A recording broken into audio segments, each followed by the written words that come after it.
You're Thinking About Doughnuts by me, Michael Rosen. Chapter 4. I know what you're thinking, said the plastic skeleton. What? Said Frank. You want your walnuts. What walnuts? Said Frank. The walnuts you were thinking about, said the plastic skeleton. We weren't talking about walnuts, said Frank. We were talking about doughnuts. No, said the plastic skeleton. We were talking about walnuts. Well, said Frank, I wasn't thinking about walnuts or doughnuts, okay? Maybe you were thinking about walnuts. Don't be silly, said the skeleton. I never think of walnuts. All right, what were you thinking about, boy? I was wondering where my mum is. Is your mum Mrs. Longstone? Said the plastic skeleton. No, said Frank. Of course she isn't. Now Frank was puzzled. He thought the plastic skeleton knew who Mrs. Longstone was. He didn't know everything. Look, said the plastic skeleton, we haven't got much time. I want to find the real wild man of Ashton Forest. I thought you wanted to find some doughnuts first, said Frank. Aha, said the plastic skeleton. You were thinking about doughnuts. I knew it, boy. I knew it. You can't hide anything from me, young man. Oh, blow these rotten doughnuts. I don't even like doughnuts very much. But as the plastic skeleton seemed like his only friend in this place, he said, All right, yes, I was thinking about doughnuts, really. This seemed to please the plastic skeleton. By now, they had walked across the shiny floor of the museum and had got to the bit marked Modern.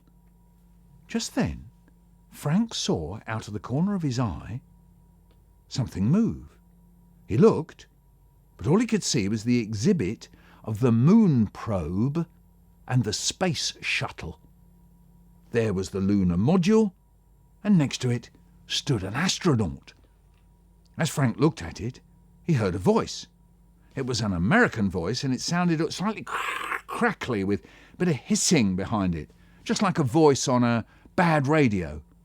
It was talking a bit like Neil Armstrong, the first man on the moon, the man who had said, That's one small step for a man, one giant leap for mankind, when he put his foot down on the moon.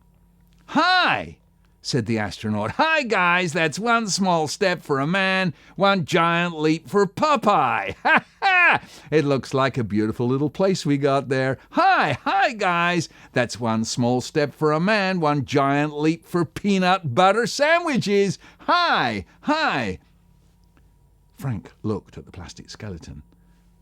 Aren't you going to say hello? Said Frank. Look, said Frank. He's waving.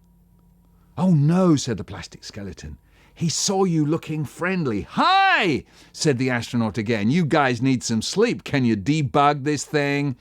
He's walking towards us now, said Frank.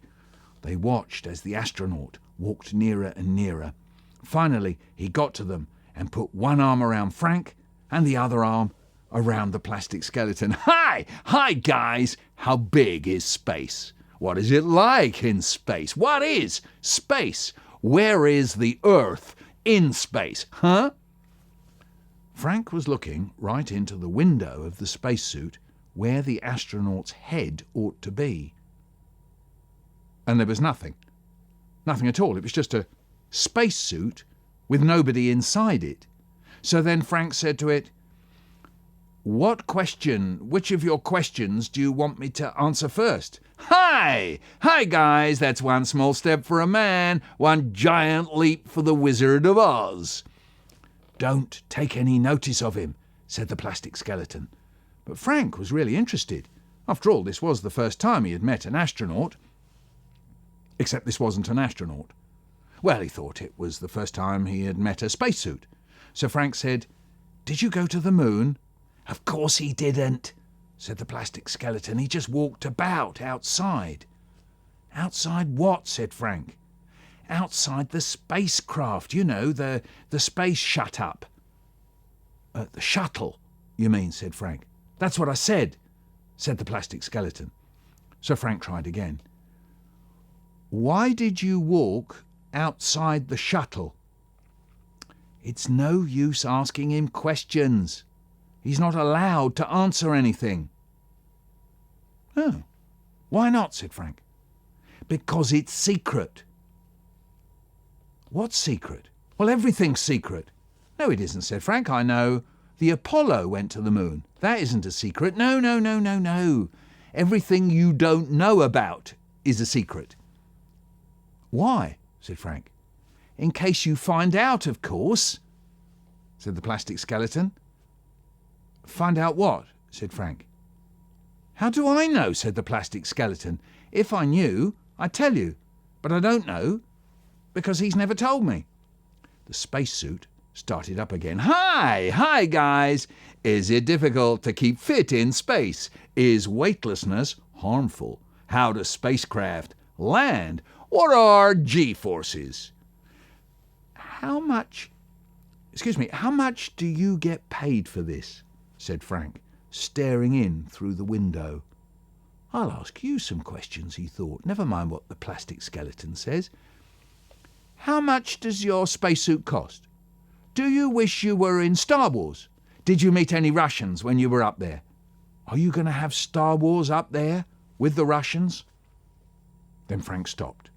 He stopped because the spacesuit seemed to have heard Frank's questions and was now waving its arms about and jigging up and down.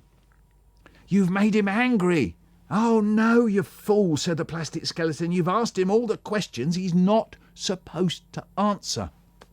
Next thing, the spacesuit was jumping back to the lunar module and space shuttle exhibit. When it got there, it went straight for the models of the rockets. There was Apollo, Ventura, Voyager, and the shuttle itself. Then it started throwing them. It picked them up like darts and started throwing them at Frank. Pew! Pew! One after the other, these model rockets came flying through the air at him. Pew! Pew! He ducked and dodged and managed to get out of the way of most of them. One of them hit his arm, though. Poof! Ow! Oh, and it hurt. He really likes doing that, said the plastic skeleton. Frank was scared. It all got so dangerous. He thought, this is like the Stone Men again. The plastic skeleton thought that was a bit of a joke and laughed. Then, as soon as the spacesuit had thrown all of the rockets, it started jumping towards them again. Poof, poof. Frank got ready to run. Hi, guys. Will man ever reach the planets? What lies beyond the stars? That's one small step for a man, one giant leap for cheese crackers. Ask him, quick, said the plastic skeleton. What? Said Frank. One of the questions he keeps asking you. Oh, said Frank. What lies beyond the solar system?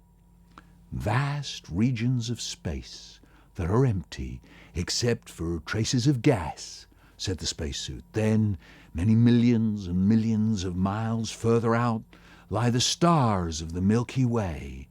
The Milky Way and the solar system are part of our galaxy. Beyond our galaxy lie other galaxies. All the galaxies make up the universe. No one knows where the universe begins or ends. We don't know how big the universe is. We don't know when it began or when it will end. We don't know if it did ever begin or if it will ever end. We don't know if it's getting bigger or smaller. We don't know if it has a shape. We don't know where the Earth is in the universe. We don't know why the universe is here at all. Oh, no, said the plastic skeleton. I can't stand this stuff. He always brings it round to that. I'd rather talk to the wall than listen to this rubbish bag. Frank had listened to what the spacesuit had said, and though he didn't think he understood everything it had said, he knew that suddenly he felt very, very small. The plastic skeleton looked down at Frank. Now, come on, boy, don't stand there like that. Where's my mum? Said Frank. Where's the real wild man of Ashton Forest? Said the plastic skeleton. I don't know, said Frank. Watch this, said the plastic skeleton. You watch. Mission control to spacesuit 1. Join us in the wild man search. Roger. Spacesuit to mission control. You're looking good. No, I mean, I'm looking good, huh? Yeah. Sure love to come on wild man search. Great. Roger. He'll help us find your mum as well, if you ask him. So Frank said, Will you help us find... No, not like that, said the plastic skeleton. Give him orders, you know, mission control and all that. So Frank said, Mission control to spacesuit 1. Help me find my mum as well. Spacesuit 1 to mission control. It's a great little world you've got out there. Let's go. We'll find mum. Terrific. I like it. Roger. See, said the plastic skeleton. So, without any more hanging around, Frank, the plastic skeleton of the wild man of Ashton Forest, and the spacesuit walked off across the shiny museum floor. I just hope Mrs. Longstone doesn't see us, said the plastic skeleton to Frank. I just hope the stone men don't come after us again, said Frank. That's one small step for a man, one giant leap for bubblegum, said the spacesuit. Oh, shut up, said the plastic skeleton of the wild man of Ashton Forest.